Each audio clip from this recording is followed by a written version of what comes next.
Alhamdulillahi Rabbil Alamin. Wassalatu wassalamu ala asyrafil anbiya'i wal mursalin. Nabiyina Muhammadin wa ala alihi wa sahbihi ajma'in. Assalamualaikum warahmatullahi wabarakatuh. Ngayon sa pagpapatuloy dito sa tinatalakay natin sa akida. Ito na ngayon pagkakataon na nakapag-shirk sina Adam at Hawa Adam alayhis salam, yung kanyang asawa si Hawa, nang pinangalanan nila yung kanilang anak sa pangalan ng iba paliban kay Allah. Kumbaga sa pagkaalipin sa iba paliban kay Allah. Kasi pinangalan pa nila Abdul Harith na utos ni Iblis na gawin nila. So dahil doon nakagawa sila ng shirk, pero hindi naman sila naging kafir. Kumbaga nakagawa lang sila ng pagtatambal. Kasi nga sabi ni Ibnu Hazm rahimahullah, qala Ibnu Hazm ittafaqu ala tahrimi kulli ismin mu'abbidan ligayrillah. Ang mga Muslim daw ay nagkakasundo sa pagbabawal sa paggamit ng anumang pangalan na nangangahulugan na ang tao na ito ay alipin ng iba pa liban kay Allah.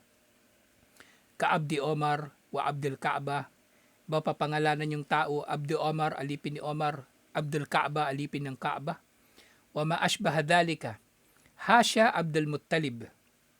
So lahat ng mga pangalan na ito ay ipinagbabawal. Liban na lang sa pangalan na Abdul Muttalib.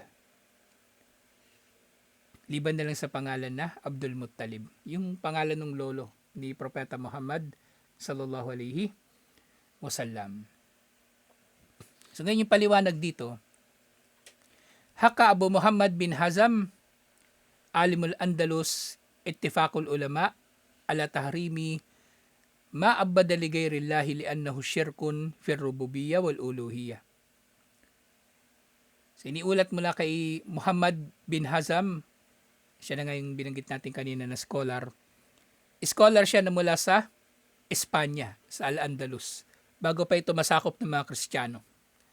So, nagkakasundo raw ang mga ulama sa pagbabawal sa anumang pangalan na ang kahulugan nito ay nagiging alipin ng tao ng iba paliban kay Allah. Dahil ito ay shirk, pagtatambal kay Allah sa kanyang rububiyya at uluhiyya. Lianna al-khalqa kullahum mulkun lillah. Dahil ang lahat ng mga nilikha, lahat-lahat, kasama tayo, tao lalo na, ay pag-aari ni Allah. Pinaghaharian tayo ni Allah. Wa abidun lahu, at tayo mga alipin ni Allah. Wa huwa rabbuhum wa ma'buduhum. At siya ang kanilang Panginoon at siya ang kanilang sinasamba. Alladhi la yastahiqqul ibadata ghayruhu. Alladhi la yastahiqqul ibadatu ghayruhu. Ano ba? Yes, ibadata o ibadatu. Alladhi la o ibadata nga. Alladhi la yastahiqqu ibadata ghayruhu. La yastahiqqul ibadata ghayruhu. Si Allah raw ang ating Panginoon na siyang naghahari sa atin, tayo mga alipin niya. At hindi tayo marapat na sasamba sa iba paliban sa Kanya. O magiging alipin ng iba paliban sa Kanya. Wastathna Abdul Muttalib minal umum. Pero mga scholar, naiintindihan nila na yung pangalang Abdul Muttalib ay exempted dito. Lianna aslahu min ubudiyati ar-rika. Dahil ang pangalan na Abdul Muttalib, malinaw ang kahulugan nito. Ito ay pangalan ng pagkaalipin sa Rikka. Yung Rik na tinutukoy dito yung pagkaalipin ng tao sa kanyang kapwa-tao. Yung ano ka, yung kumbaga alipin ka na naninilbihan sa tao. Hindi yung alipin na sumasamba sa tao. Kasi may tao naman talaga na Abdul Muttalib. Diba? Kumbaga may origin yung pangalan. Wa Abdul Muttalib huwa jaddun Nabi sallallahu alaihi wasallam. At ang Abdul Muttalib, ang pangalan na ito ay mula sa pangalan ng lolo ni Propeta Muhammad sallallahu alaihi wasallam. Jaddun Nabi sallallahu alaihi wasallam li abihi, ba lolo niya sa tatay niya. Yung tatay ng tatay niya si Abdul Muttalib. Wa ismuhu Shaybah bin Hashim bin Abdi Manaf. At ang kanyang tunay na pangalan, buong pangalan ay Shaybah bin Hashim bin Abdi Manaf. Di ba namatay nga si Hashim namatay si Hashim, tas inampon ng kapatid ni Hashim, may kapatid si Hashim, si Al-Muttalib. Inampon niya si Shayba. Tas pagbalik niya ng Makkah, nakita ng mga tao yung bata, akala ng mga tao yung bata, alipin ni Al-Muttalib. Kaya tinawag nila si Shayba, Abdul Muttalib. At dumikit na sa kanya yung pangalan na yun. Kumbaga, yun na yung naging pangalan niya talaga. Yun naging niya, palayaw. Naging palayaw. Kasi minsan may palayaw ka na mas kilala pa ng tao yung palayaw mo kaysa sa pangalan mo. Pupunta ka sa isang lugar, di ba? Rider ka, Shopee, JNT. Saan ba dito si Si Noel. Noel, sino yun? Noel. Ano ang apelyido? Ganito, ganyan, apelyido niya. Si Komang. Komang yung, niya, palayaw niya kasi Komang. Si Komang pala yan. Hindi nila alam yung pangalan, pero yung palayaw, alam nila. Si Komang, ayun, punta ka doon sa dulo. May ganun So, yun yung naging pangalan niya. Wasababu tasmiyatuhu Abdul Muttalib anna ahla Makkah lamma ra'awhu ma'amihi al-Muttalib hina kadima bihi min al-Madinah wa kana kad nasha'a biha wa ra'aw lawnahu mutagayyiran bisababis safar wa syams dannuhu abdan lil Muttalib. Yung namatay si si Hashim. At yung mother side ni Shayba, taga Madina. May mga malayong kamag-anak din si Propeta Muhammad sallallahu alaihi wasallam sa Madina. Pumunta si Abdul Muttalib, kinuha si Shayba doon sa nanay. Tapos bumalik sila ng Makkah. Sa kanilang paglalakbay, syempre mainit doon Nangitim. Kumbaga nangitim si Shayba. Kaya pagdating nila doon sa Makkah, nakala nila na yung kasama niyang bata, kasama ni Al-Muttalib na bata, alipin niya. So yung naging dahilan. Fasamuhu bidalika walihada istatna minal umum.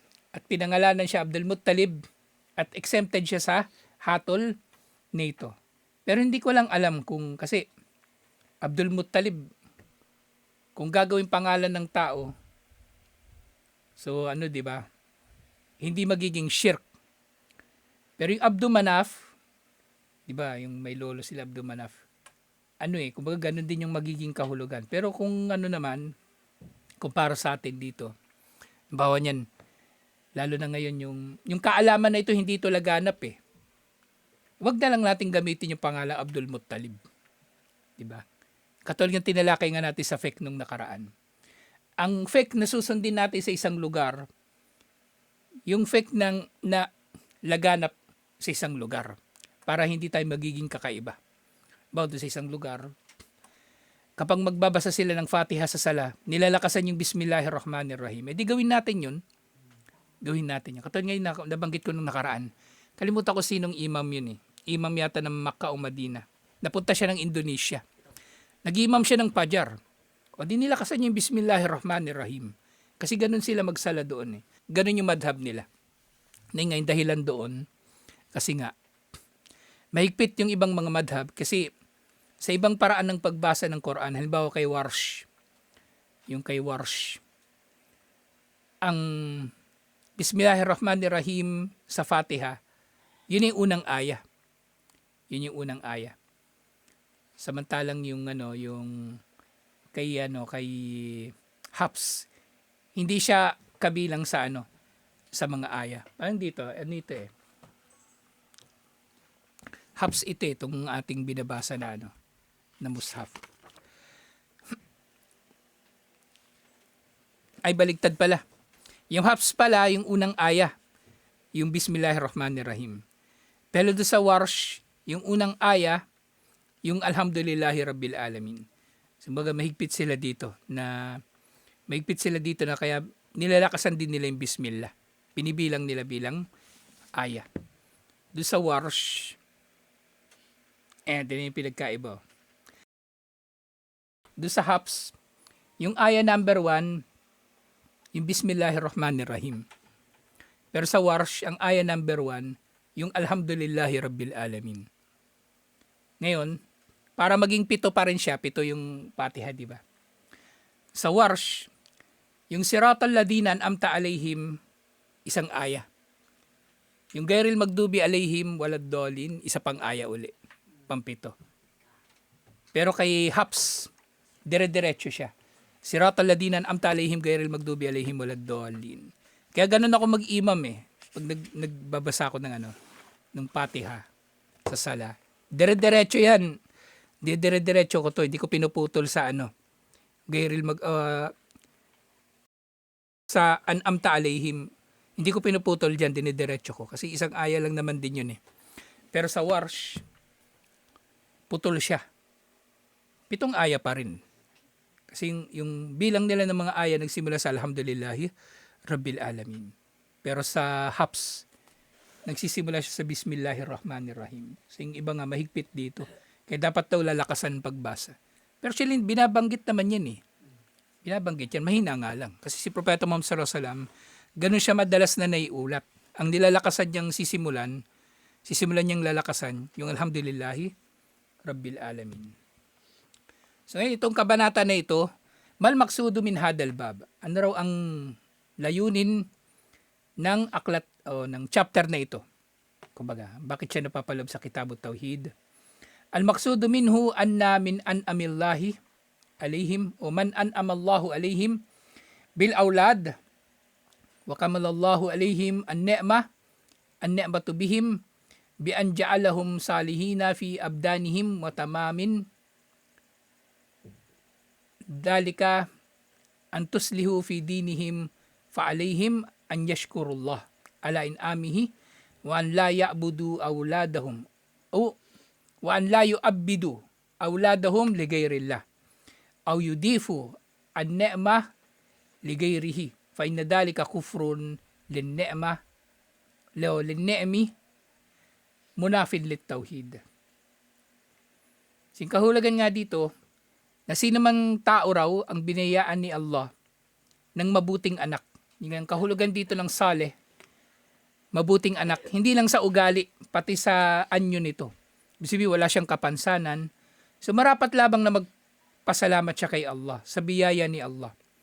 At huwag nilang gagawing alipin ng iba pa liban kay Allah ang kanilang mga anak sa pamagitan ng papapangalan sa kanila sa iba pa liban kay Allah o bilang alipin ng iba pa liban kay Allah. O iuugnay ang pangalan o ang biyaya pala o iugnay nila ang biyaya na ito ng pagkakaroon ng mabuting anak sa iba pa liban kay Allah. Dahil ang mga ito daw kapag ginawa ng tao ay kufur sa kahulugan ng ng kawalang pasasalamat. Kawalang pasasalamat. Kufrun ni'mah. Na sa halip na kay Allah ka nagpapasalamat sa iba pa. O kaya hindi ka talaga nagpapasalamat kay Allah. Pwedeng ganun din ang kahulugan. Na tumataliwas din sa tauhid. Na tumataliwas din sa tauhid. At merong nabanggit pa rito.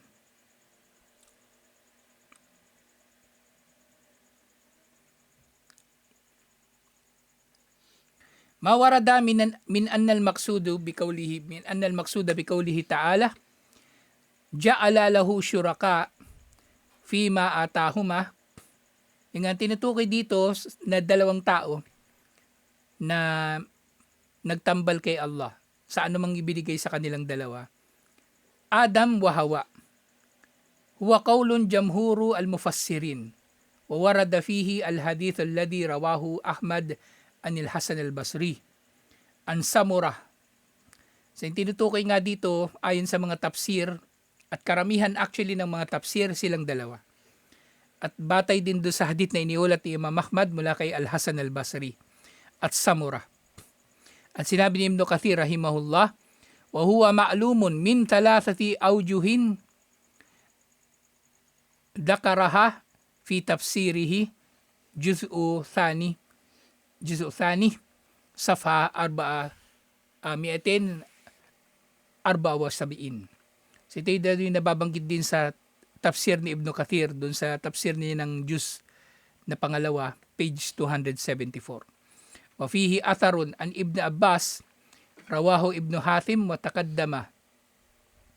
At syempre narito din bilang patunay yung sinabi ni Ibn Abbas na iniulat ni Ibn Abi Hatim.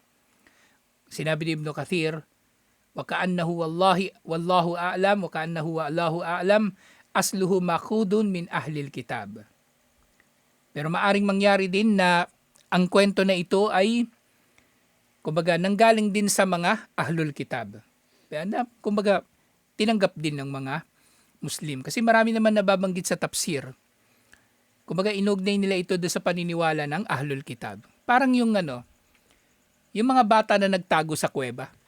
Kwento yun ng mga nabanggit ko na yung nakaraan. Kwentong bayan yun ng mga Kristiyano na inaapi sila. Yung mga unang henerasyon ng mga Kristiyano, hindi pa yung mga Katoliko. Inaapi sila. Kaya nagtago sila sa kuweba. Kwentong bayan nila yun.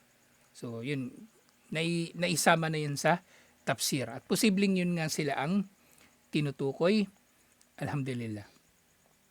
Waladi alayhil muhakkikun min al-mufassirin wa fi muqaddamatihim al-Hasan al-Basri at-Tabi'i al-Jalil thumma Imam Ibn Kathir fi tafsirihi anna al-maqsuda bi qawlihi ta'ala ja'ala lahu syuraka'a fi ma atahuma al-musyrikuna min durriyatihima. Pero syempre, nababanggit din sa kumbaga tafsir ng iba pang mga scholar. Meron din silang kumbagang nababanggit nang tinutukoy dito yung mga musyrik sa pangkalahatan na tinatambal nila kay Allah sa kanilang mga anak, yung pagpapangalan sa kanilang mga anak ng iba pa liban kay Allah o bilang alipin ng iba pa liban kay Allah. O kaya iniugnay nila sa iba pa liban kay Allah na sila ay nagkaroon ng anak. Bawa niyan, di ba, dito sa Pilipinas, yung mga hindi magkaanak pupunta ng ng saan ba yun? Sa Bulacan. Yung sasayaw ka doon ng sasayaw ka para magkaanak. Siyempre, malolos yun, di ba? Yung basta hindi magkaanak, pupunta doon. Tapos sasayaw. Yun na yata yung Santa Clara eh. Yung yun yung niya. Kung ba, mamamanata ka doon. Mamamanata ka doon. Eh, sa Ubando pala. Sa Ubando, Bulacan. So, yung mga gustong magkaanak, yung mga hindi magkaanak. So, mamamanata sila dun sa, yung palipangalan ng simbahan, San Bailon Pascual sa Ubando, Bulacan. Tapos yung piyesta nila, 17 hanggang 19 ng Mayo. So, dun yung magsasayaw-sayaw sila doon. Sasama sila sa prosesyon at magsasayaw. Tapos, marami naman nagpapatotoo. Pero hindi nila iniisip, pwede naman nagkataon lang eh. Dati hindi sila nagkaanak. Tapos kung kailan sila nagsayaw doon sa Ubando, saka naman sila nagkaanak. Kasi yun talaga yung panahon na tinakda ni Allah. Pero inugnay na nila sa iba, waliyadu billah. So ganun, merong iba't ibang pananaw sa usapin na ito. Pero syempre, yung kabuuan nito, hindi natin iugnay sa iba pa, liban kay Allah, ang mga biyaya na natatanggap natin, alhamdulillah. Lalong-lalo na yung ating mga anak. Yung mga anak ibiniyaya sa atin ni Allah mula kay Allah. Hindi ito nanggaling sa ribulto o sino pa mang Diyos-Diyosan. Alhamdulillah. So tutuloy natin ito insyaAllah. Assalamualaikum warahmatullahi wabarakatuh.